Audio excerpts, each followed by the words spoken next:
Alhamdulillahilladzi waffaqa man syaa min khalqihi bi fadlihi wa karamihi wa khadhala man syaa min khalqihi bi masyiatihi wa 'adlihi.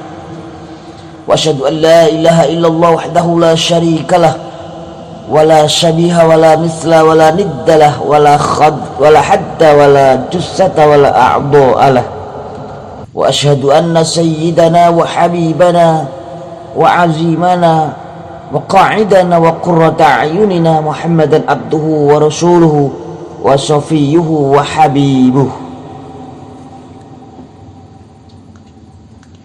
Allahumma salli wa sallim wa barik ala sayyidina Muhammadin ibn Abdillah wa ala alihi wa sahbihi wa mawalah wa man tabi'ahum bi ihsanin ila yaumil qiyamah wa la hawla wa la quwwata illa billah. Amma ba'du fa inni usikum wa nafsi bitaqwallah ila aliyil azim al-qa'ili fi muhkami kitabih ya ayyuhalladzina amanu taqullaha haqqa tuqatih ya ayyuhalladzina amanu taqullaha wal tanzur nafsum ma qaddamat lighad wattaqullaha innallaha khabirum bima ta'malun.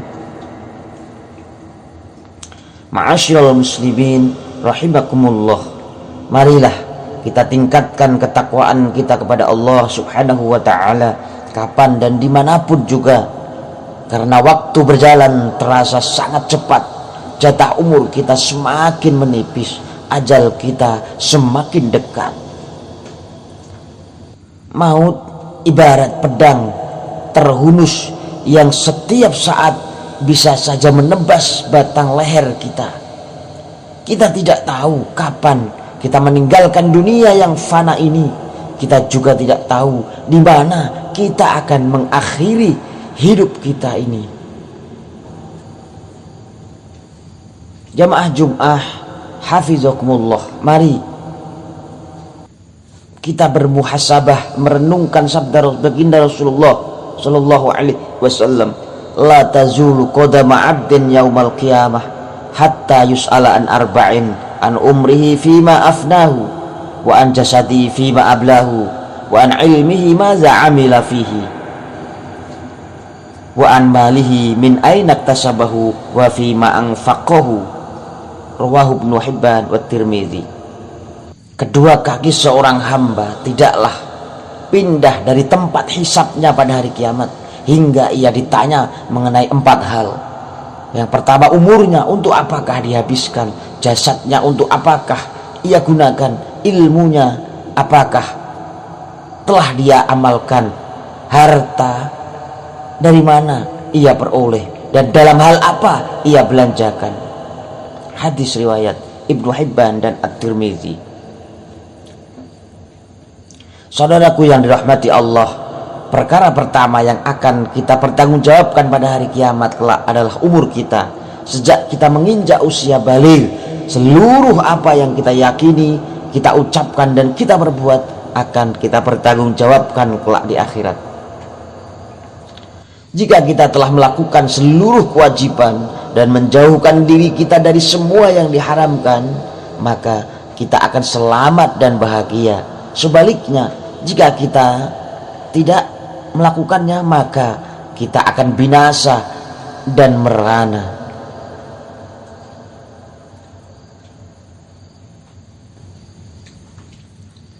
Jika kita telah melakukan seluruh kewajiban dan menjauhkan diri kita dari semua yang diharamkan, maka kita akan selamat dan bahagia. Sebaliknya, jika kita tidak melakukan perintah, maka kita akan merana dan sengsara. Saudaraku yang dirahmati Allah, yang kedua, kita akan ditanya mengenai jasad kita. Jika seluruh anggota badan kita gunakan untuk berbuat taat kepada Allah, maka kita akan senang dan beruntung. Sebaliknya, jika kita menggunakannya untuk bermaksiat kepada Allah, maka kita akan merugi dan buntu. Yang ketiga, kita akan ditanya mengenai ilmu kita. Kita akan ditanya apakah kita telah mempelajari ilmu-ilmu agama yang fardu ain untuk kita pelajari atau tidak. Dan jika kita telah mempelajarinya, apakah sudah kita amalkan ataukah tidak kita amalkan. Ilmu agama yang hukum mempelajarinya fardu ain adalah seperti dasar-dasar ilmu akidah, hukum-hukum dasar terkait bersuci, sholat, zakat bagi yang mampu, puasa, kewajiban hati, maksiat anggota badan, dan lain sebagainya.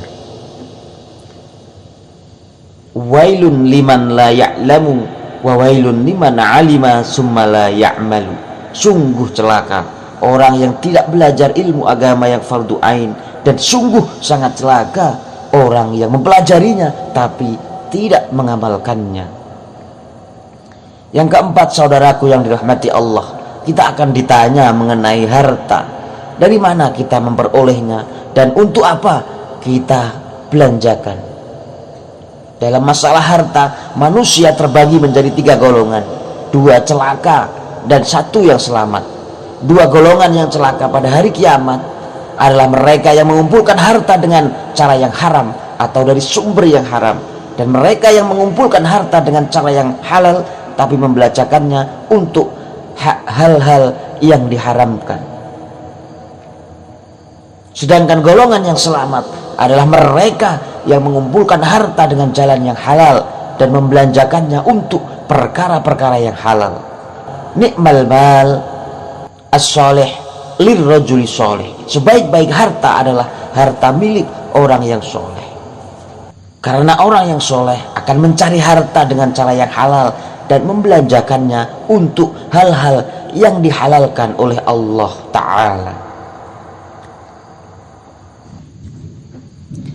Demikian khutbah yang singkat ini, mudah-mudahan bermanfaat dan dapat menuntun kita menuju kehidupan yang lebih baik dan penuh barokah. Amin.